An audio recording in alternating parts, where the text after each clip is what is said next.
Heading पड़ेगी chemical bonding, रासायनिक बंध।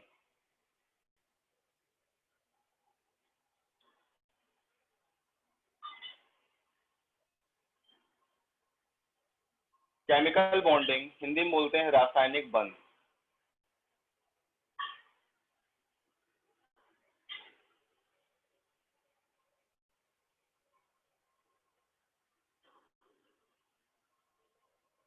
देखो केमिकल बॉन्डिंग रासायनिक बंध का मकसद क्या होता है इसमें,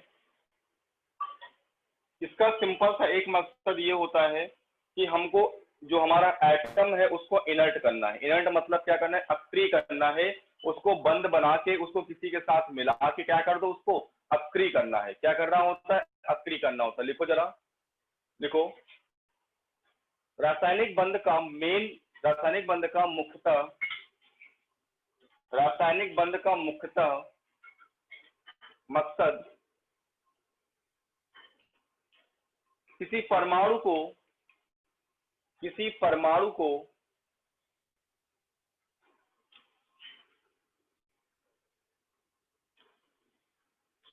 किसी दूसरे परमाणु के साथ, परमाणु के साथ बंध बनाकर, बंध बनाकर उसे अक्रिय करना, उसे अक्रिय करना। देखो जरा, जैसे हमारा मान लिया एक परमाणु ये है, ध्यान समझना, और एक दूसरा परमाणु ये है। दो परमाणु है ए और बी। ये हमारा परमाणु ए है और ये हमारा परमाणु बी है। इसमें भी इलेक्ट्रॉन्स हैं और इसमें भी इलेक्ट्रॉन है। ठीक है, चलो मान लीजिए इधर साइड है। अब इसका जो नाभिक है उसको हम बोलेंगे Na और इसके इलेक्ट्रॉन को बोलेंगे Ea। इसके नाभिक को बोलेंगे Nb, न्यूक्लियस होता है ना, और इसके इलेक्ट्रॉन को बोलेंगे Eb। देखो नाभिक पर धनात्मक आवेश है और इलेक्ट्रॉन पर ऋणात्मक आवेश है। तो यहाँ पर जब आपको पता है सेम चार्ज होता है तो रिपल्सन लगता, सॉरी हाँ रिपल्सन लगता है, अपोजिट चार्ज होता है तो अट्रैक्शन लगता है।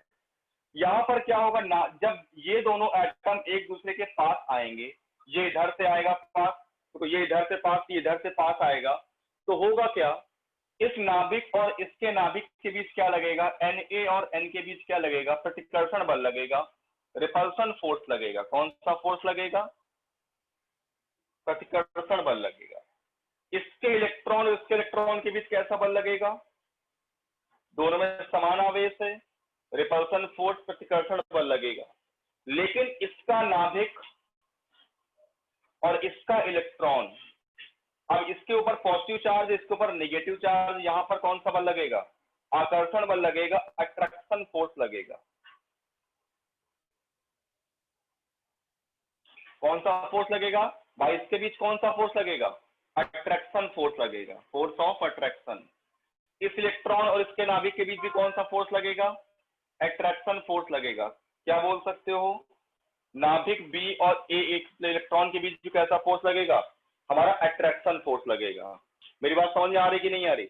जब दोनों एटम एक दूसरे के पास में आएंगे, जब पास में आएंगे तो इनके बीच जो फोर्स ऑफ अट्रैक्शन, आकर्षण बल लग रहा है, उनके उसकी वजह से क्या होगा, इनके बीच अतिसंयुग्मन होगा। क्या होगा, अतिसंयुग्मन मतलब ओवरलैपिंग होगी और तब जाके बॉन्ड क्या होगा, बनेगा। जब इन दोनों के बीच की दूरी बहुत कम होगी तब जाके इनके बीच आकर्षण बल बहुत ज्यादा लगेगा और ये क्या कर लेंगे, अतिसंयुग्मन कर लेंगे, बॉन्डिंग बना लेंगे। तो जरा इसको नोट करो, मैं आपको लिखाता हूं।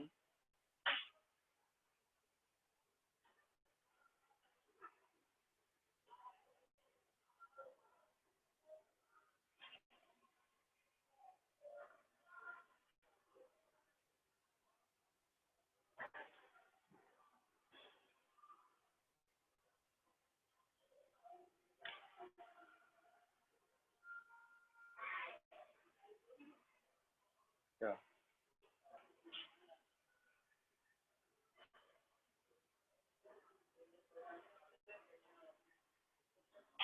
देखो, ये इधर से आ रहा है, ये इधर से आ रहा है, तो इनमें क्या होगा, स्टेबिलिटी, स्थायित्व मेंटेन करने के लिए क्या करना पड़ेगा, स्थायित्व मेंटेन करने के लिए इनकी एनर्जी रिलीज करनी पड़ेगी। देखो होता क्या है फॉर्मूला, एनर्जी का फॉर्मूला क्या होता है, K into Q1 Q2 upon R। जैसे जैसे आप पास देखो, अगर R बढ़ेगा, दूरी बढ़ेगी, तो बेटा एनर्जी कम होगी। एनर्जी क्या होगी, अगर दूरी बढ़ेगी तो एनर्जी क्या होगी, कम होगी। और स्टेबिलिटी क्या होगी, स्टेबिलिटी क्या होगी, बढ़ेगी बेटा, ठीक है ना, क्योंकि एनर्जी कम होती है तो स्टेबिलिटी क्या होती है, ज्यादा होती है।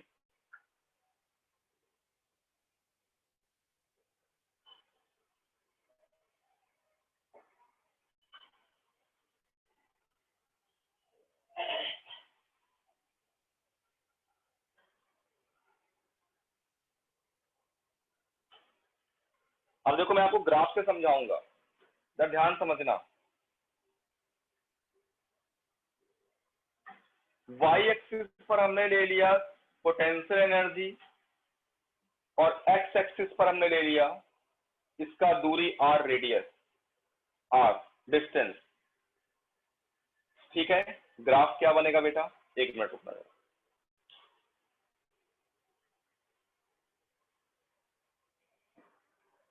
तो ऊपर बनाना पड़ेगा, ये मैं हटा दूं, ये हटा दूं, नोट हो गया आपका। Yes sir.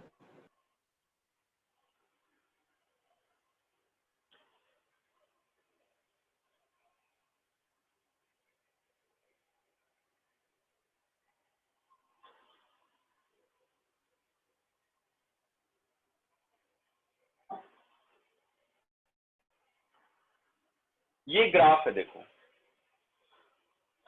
अभी क्या है,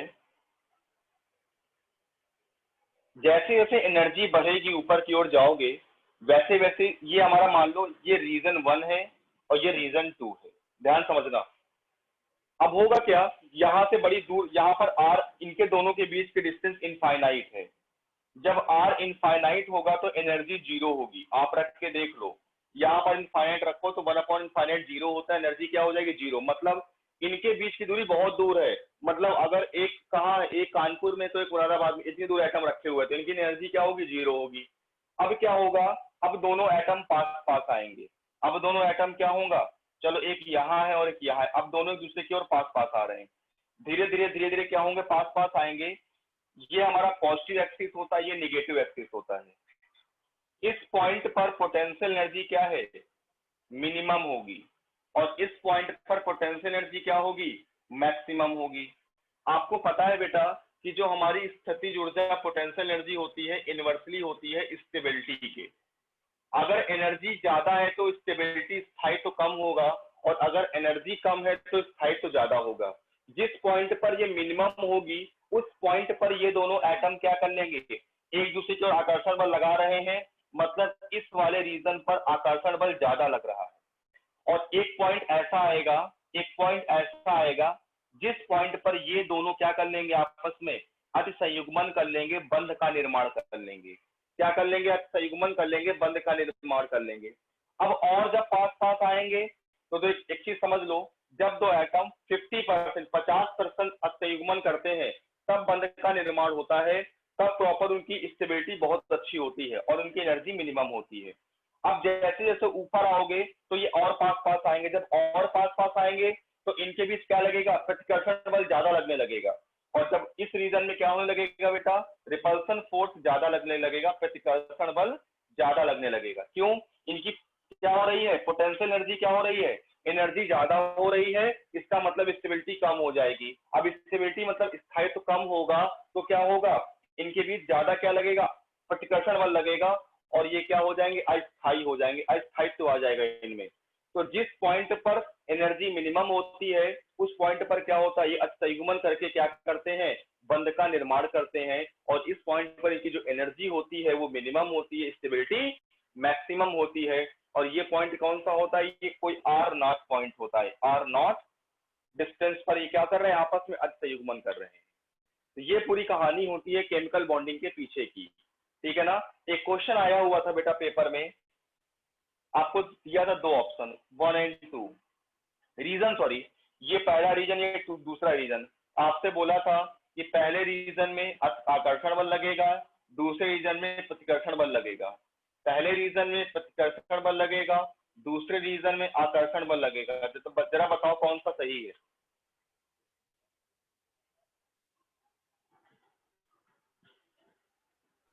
तो सेकंड कौन वाला। सा? क्या?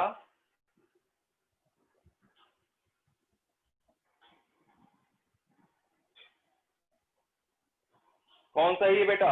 पहले रीजन में कौन सा फोर्स बल लग रहा है? सेकंड वाला सही है, ये सेकंड। हाँ, पहले रीजन में रिपल्सन फोर्स लग रहा है बेटा, दूसरे रीजन कौन सा फोर्स लग रहा है? Attraction force. जब बहुत दूर है तो एनर्जी जीरो है, अब धीरे धीरे एक दूसरे की ओर आ रहे हैं, जब धीरे धीरे एक दूसरे की ओर आएंगे तो आकर्षण बल लगेगा, और एक पॉइंट ऐसा आएगा जिस पॉइंट पे उनकी एनर्जी मिनिमम हो जाएगी और उनके बीच बंध का निर्माण हो जाएगा। अब जब और पास पास आएंगे तो बेटा ऊपर की ओर आएंगे, इनकी एनर्जी ज्यादा होगी, मतलब उनके बीच रिपल्सन फोर्स लगने लगेगा, तो अस्थायित्व तो उनके अंदर आने लगेगा, और जब अस्थायित्व तो आएगा तो एनर्जी क्या हो जाएगी? मैक्सिमम हो जाएगी। जरा नोट करो अच्छे से।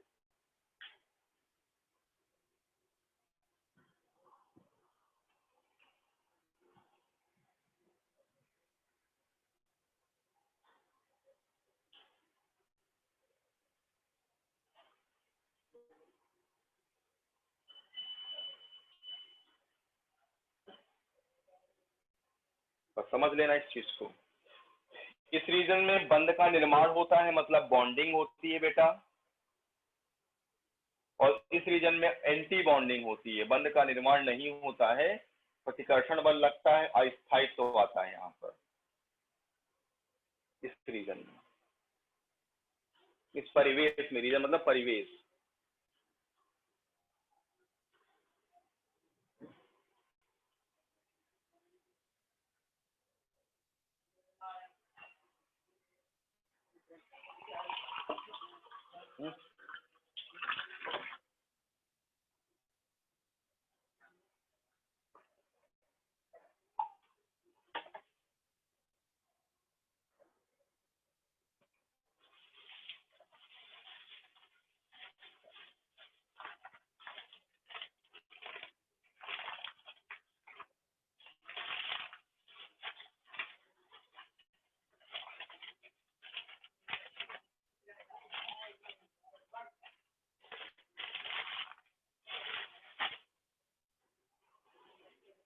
ओके, बोलो।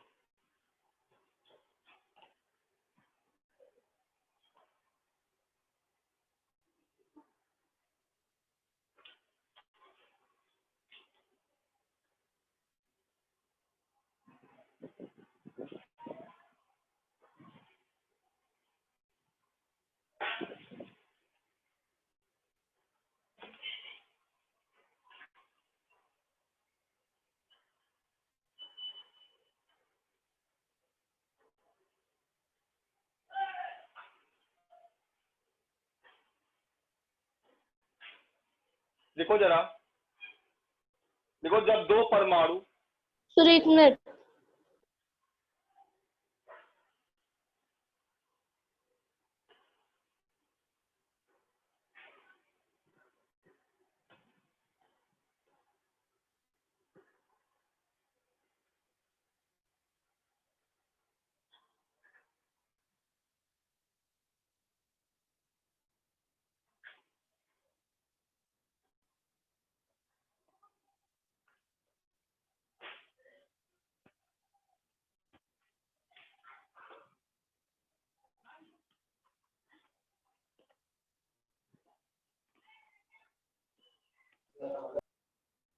देखो जब दो परमाणु एक दूसरे की ओर आकर्षित होते हैं, जब दो परमाणु एक दूसरे की ओर आकर्षित होते हैं, तब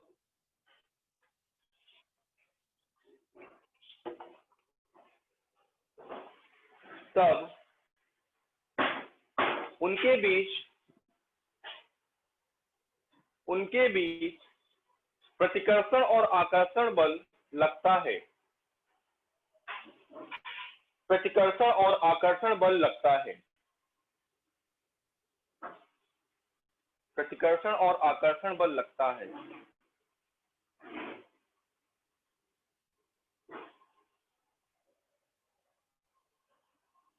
जब दोनों परमाणुओं के बीच की दूरी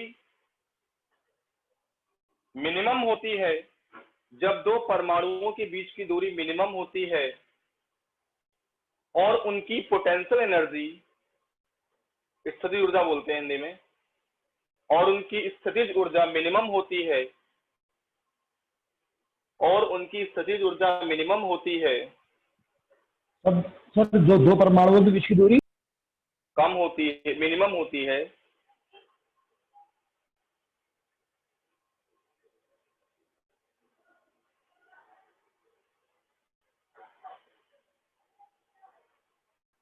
और स्थितिज ऊर्जा मिनिमम होती है। सर रिपीट कर दीजिए एक बार।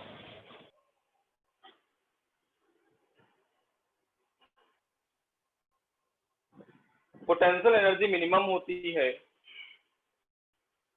पोटेंशियल एनर्जी मिनिमम होती है उस बिंदु पर, उस बिंदु पर दोनों परमाणु, उस बिंदु पर दोनों परमाणु बंध का निर्माण करते हैं, उस बिंदु पर दोनों परमाणु बंध का निर्माण करते हैं। अब अगली लाइन से लिखो, जब दोनों परमाणुओं के बीच की दूरी और कम होती जाती है, जब दोनों परमाणुओं के बीच की दूरी और कम होती जाती है, जब दोनों परमाणुओं के बीच की दूरी और कम होती जाती है, तब उनके बीच, तब उनके बीच प्रतिकर्षण बल प्रभावी होता है, प्रतिकर्षण बल प्रभावी होता है, और स्थितिज ऊर्जा बहुत ज्यादा होती है, और स्थितिज ऊर्जा बहुत ज्यादा होती है, और उनके बीच, और उनके बीच अस्थायित्व आ जाता है, अस्थायित्व आ जाता है।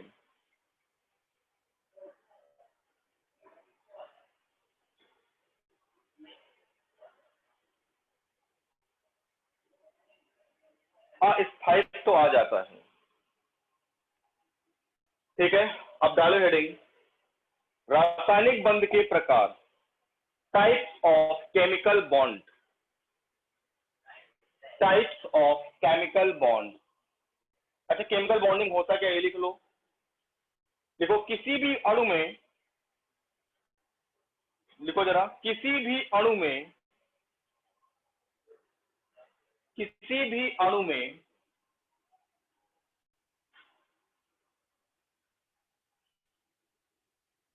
परमाणुओं, किसी भी अणु में परमाणु जिस बंध के द्वारा, परमाणु जिस बंध के द्वारा बंधे होते हैं और स्थायी होते हैं, किसी बंध के द्वारा बंधे होते हैं और स्थायी होते हैं, वह रासायनिक बंध कहलाता है, वह रासायनिक बंध कहलाता है, वह रासायनिक बंध कहलाता है। हेडिंग पड़ेगी, रासायनिक बंध का वर्गीकरण, क्लासिफिकेशन ऑफ केमिकल बॉन्ड। जो इसकी पीछे की स्टोरी थी, ये थी पूरी, क्यों होता है केमिकल बॉन्डिंग, कैसे होता है, सिर्फ इतना सा मतलब होता है, स्टेबिलिटी मेंटेन करने के लिए होता है, स्थायित्व मेंटेन करने के लिए होता है। अगर हम केमिकल बॉन्ड के टाइप की बात करें, रासायनिक बंध के प्रकार की बात करें, तो बेटा केमिकल बॉन्ड हमारे दो तरह के होते हैं, अपनी पावर के बेसिस पर, स्ट्रॉन्ग केमिकल बॉन्ड और वीक केमिकल बॉन्ड।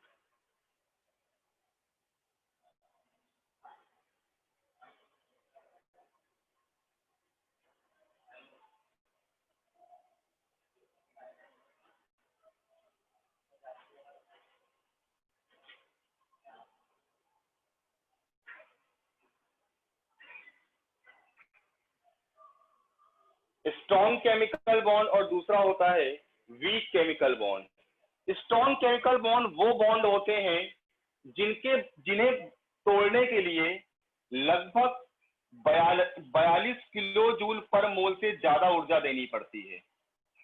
जिन बंध को तोड़ने के लिए लगभग 42 किलो जूल पर मोल से ज्यादा ऊर्जा देनी पड़ती है वो हमारी स्ट्रॉन्ग केमिकल बॉन्ड कहलाते हैं।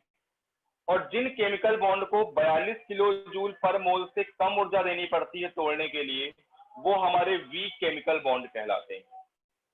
जिस बंध को अगर तोड़ना है, अगर उसको 42 से ज्यादा एनर्जी देनी पड़ी 42 किलो जूल पर मोल से, उसको बोलेंगे स्ट्रॉन्ग केमिकल बॉन्ड, और जिसको इससे कम एनर्जी देनी पड़ी उसको बोलेंगे वीक केमिकल बॉन्ड। इतनी बात क्लियर है कि नहीं क्लियर है? ठीक है ना। अब देखो हमारे स्ट्रॉन्ग केमिकल बॉन्ड 4 तरह के होते हैं। कौन कौन से? सबसे पहला होता है आयनिक बंध, आयोनिक बॉन्ड। इसका दूसरा नाम होता है वैद्युत संयोजक बंध, इलेक्ट्रोवैलेंट बॉन्ड। हिंदी में बता दूंगा आपको, आयनिक बंध या वैद्युत संयोजक बंध, ठीक है। दूसरा होता है सहसंयोजक बंध, कोवैलेंट बॉन्ड। तीसरा होता है बेटा उपसहसंयोजक बंध, कोऑर्डिनेट बॉन्ड।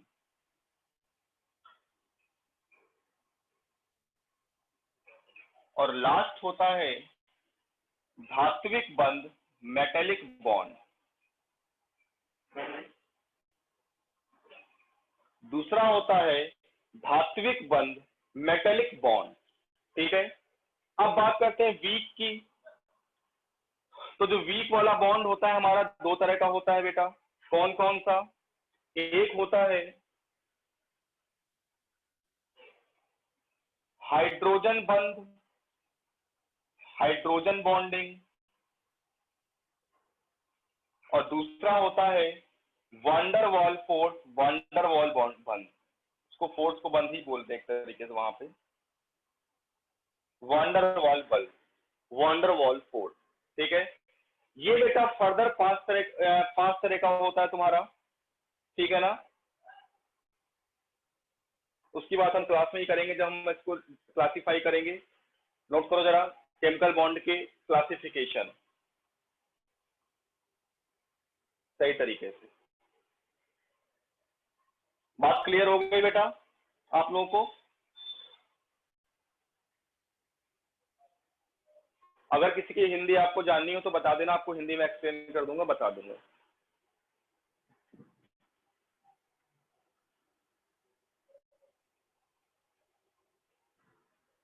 बेटा आ गया समझ में?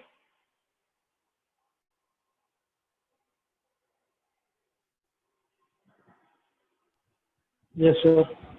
ओके।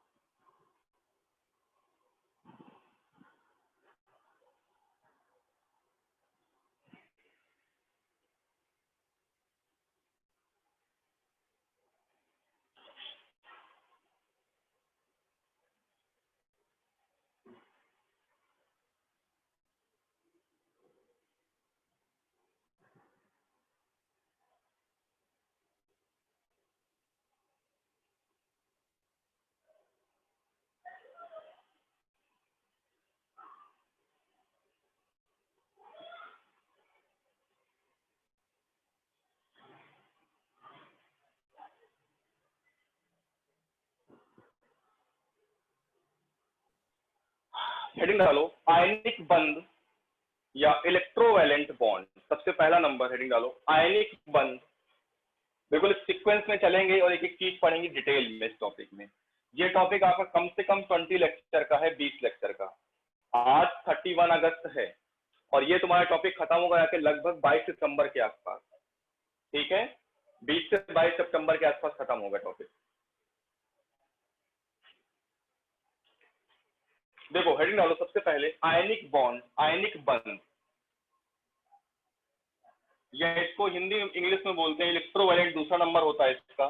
दूसरा नाम होता है वैद्युत संयोजक बंध और इलेक्ट्रोवैलेंट बॉन्ड। आप हिंदी में इंग्लिश दोनों में लिखना। और इलेक्ट्रोवैलेंट बॉन्ड, वैद्युत संयोजक बंध और इलेक्ट्रोवैलेंट बॉन्ड, वैद्युत संयोजक बंध। अब जरा ध्यान से समझना क्या होता है आयनिक बॉन्ड, आयनिक बंध क्या होता है। तो यार सिंपल सा लॉजिक है, आयनिक बंध क्या होता है। देखो, वो बंध जिसमें दो अलग अलग परमाणु एटम का ट्रांसफर, सॉरी इलेक्ट्रॉन का ट्रांसफर या इलेक्ट्रॉन का गेन करके बनाते हैं। एक एटम इलेक्ट्रॉन देता है, दूसरा लेता है, मतलब इलेक्ट्रॉन का कंप्लीट ट्रांसफर होता है, स्थानांतरण होता है पूर्णतया, तब जाके क्या बनता है, आयनिक बंध बनता है। सबसे पहले बात, एक बात आपको बता दूं, आयनिक बंध जैसी कोई चीज होती ही नहीं है, कभी आयन बॉन्ड बनाता ही नहीं है।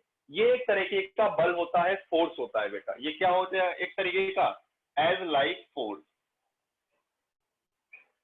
आयनिक बॉन्ड जैसी कोई चीज होती ही नहीं है। सबसे पहली बात, ये क्या होता है, एक धनावेश और एक ऋणावेश के बीच लगने वाला जो बल होता है, आकर्षण बल होता है, उसे ही बोलते हैं आयनिक बॉन्ड। इसमें होता क्या है बेटा, एक कोई एटम ए है, परमाणु ए है, एक कोई परमाणु बी है, ये क्या करेगा, ये हमारा इलेक्ट्रॉन इसको दे देगा और ये इलेक्ट्रॉन क्या कर लेता है, ग्रहण कर लेता है। मतलब एक परमाणु इलेक्ट्रॉन देता है, दूसरा ग्रहण करता है, तब जाके क्या बनता है, आयनिक बॉन्ड बनता है। जो परमाणु इलेक्ट्रॉन देता है उस पर क्या आ जाता है बेटा, धनावेश आ जाता है, और जो परमाणु इलेक्ट्रॉन लेता है, सॉरी यहां बना रहा हूं, जो परमाणु इलेक्ट्रॉन देता है उस पर धनावेश आ जाता है, और जो परमाणु इलेक्ट्रॉन लेता है उस पर ऋणावेश आ जाता है। और इन दोनों के बीच जो फोर्स लगता है, बल लगता है, आकर्षण बल लगता है, इसे ही हम लोग बोलते हैं आयनिक बंध बोलते हैं। क्या बोलते हैं, आयनिक बंध बोलते हैं। ये जो बॉन्ड है इसे फोर्स बोलते हैं, यही आयनिक बंध होता है।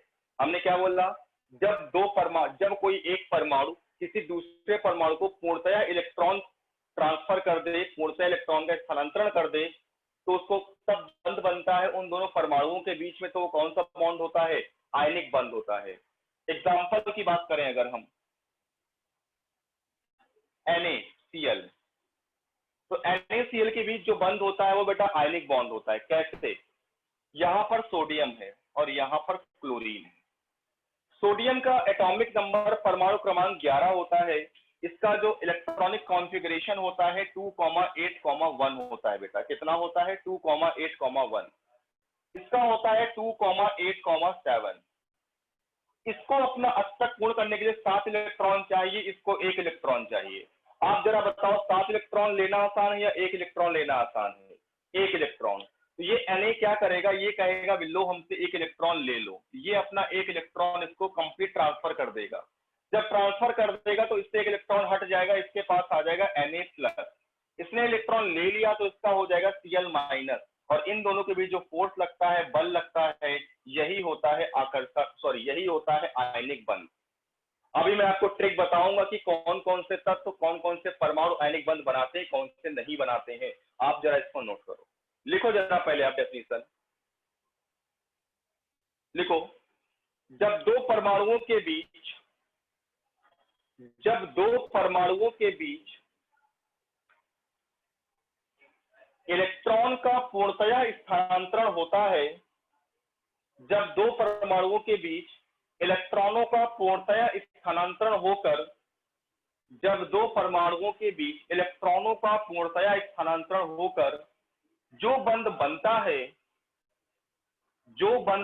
है वह आयनिक बंध कहलाता है, वह आयनिक बंध कहलाता है।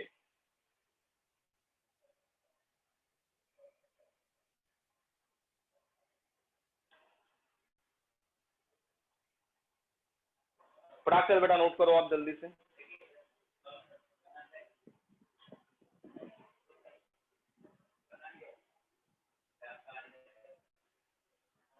यहां आप लिख सकते हो कंप्लीट ट्रांसफर ऑफ इलेक्ट्रॉन, पूरा का पूरा आपने इलेक्ट्रॉन दे दिया उसको। ये भी आपका अक्रिय होगा, ये भी अक्रिय हो गया, देख लो। इसका हो गया 2,8, ये हो गया 2,8,8। ये अक्रिय गैसों की उसमें आ गया सीरीज में, क्योंकि इनका अष्टक पूर्ण है, जिनका अष्टक पूर्ण होता है वो अक्रिय गैसों की श्रेणी में आ जाते हैं। अपने आप को उसने अक्रिय कर लिया, इनर्ट कर लिया।